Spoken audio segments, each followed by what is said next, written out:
நடிகர் சந்தானம் புதுசா வீடு கட்டி கிரகப்பிரவேசம் பண்ணிருக்காரு. அந்த வீடியோ தான் இப்போ சோசியல் மீடியால வைரல் ஆயிட்டு வருது. தமிழ் சினிமாவுல முன்னணி காமெடி நடிகரா வலம் வருவர் தான் சந்தானம். எந்த ஒரு புதிய படமா இருந்தாலும் சந்தானம் இல்லாம இருக்காது. அவர் இருந்தாலே படம் சூப்பர் ஹிட் என்ற அளவுக்கு ஃபேன்ஸ் கொண்டாடினாங்க. ஆனா அவரோ காமெடினா மற்ற ஹீரோ கூட படம் நடிக்கிறத விட தானே ஹீரோவா படம் நடிக்கலாம்னு நடிச்சாரு. அதுல சில படங்கள் வெற்றி படமா அவருக்கு அமைஞ்சது. அண்ட் ரீசெண்டா கூட சந்தானத்துடைய டிடி நெக்ஸ்ட் லெவல் படம் வெளியானுச்சு. இந்த படத்துடைய ப்ரொமோஷன் அப்போ சந்தானம் ஒரு சில விஷயத்த பேசியிருந்தாரு. அதாவது தேவயானி ரீசெண்டா ஒரு இன்டர்வியூ கொடுத்திருந்தாங்க. அதுல வல்லவனுக்கும் புல்லும் ஆயுதம் படத்துல என்னுடைய கணவர் நடிச்சிருந்தாரு. அதுல சந்தானம் என்னுடைய கணவரை கலாய்த்து தள்ளியது எனக்கு பிடிக்கவே இல்லை. என்னுடைய கணவர் அது நடிச்சது கூட எனக்கு தெரியாதுன்னு வருத்தமா தெரிவிச்சிருந்தாங்க. இத குறித்து தான் சந்தானம் பதில் கொடுத்திருந்தாரு.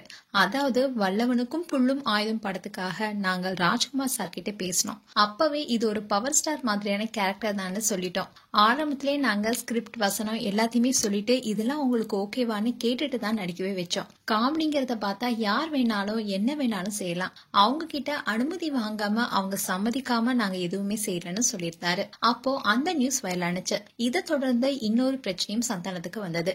அதாவது டிடி நெக்ஸ்ட் லெவல் படத்துல திருப்பதி ஏழுமலையான் பாடல கிண்டல் செய்யற விதமா கிஸ்ஸா பாடல் இடம்பெற்றதா ஜனசேனா கட்சியினர் போராட்டம் நடத்தினாங்க. அண்ட் காவல் நிலையத்திலையும் புகார் கொடுத்தாங்க. திருப்பதி ஏழுமலையான் தொடர்பான பாடல தவறா சித்தரிச்சு உருவாக்கணும். நானும் திருப்பதிக்கு அடிக்கடி போற பக்தன் தான் சந்தானம் சொல்லியிருந்தாரு. ஆனா பாடல நீக்கலன்னா 100 கோடி ரூபாய் நஷ்ட ஈடா கொடுக்கணும்னு மான நஷ்ட வழக்க போட்டதுனால படத்துல இருந்து அந்த பாட்டை நீக்கினாங்க. அப்படி இருக்கும் பட்சத்துல கூட படம் எதிர்பார்த்த அளவு சரியான வரவேற்பு பெறல. இந்த படம் கலவையான விமர்சனங்கள் பெற்று வந்தது. இந்நிலையில நடிகர் சந்தானம் புது வீடு கட்டி பால் காய்ச்சி குடியேறியிருக்காரு. அந்த போட்டோஸ் அண்ட் வீடியோஸ் இப்போ சோசியல் மீடியால வெளியாகி இருக்கு. அண்ட் இதை பார்த்த ஃபேன்ஸ் பலரும் சந்தானத்துக்கு வாழ்த்துக்கள் சொல்லிட்டு வராங்க. மேலும் சந்தானம் குறித்து உங்களுடைய கருத்துக்களை கமெண்ட் செக்ஷன்ல சொல்லுங்க. இது போன்ற வீடியோஸை பார்க்க நியூஸ் தமிழ் கிட்ஸ் சப்ஸ்கிரைப் பண்ணுங்க. மறக்காம நோட்டிபிகேஷன் பட்டனை கிளிக் பண்ணுங்க.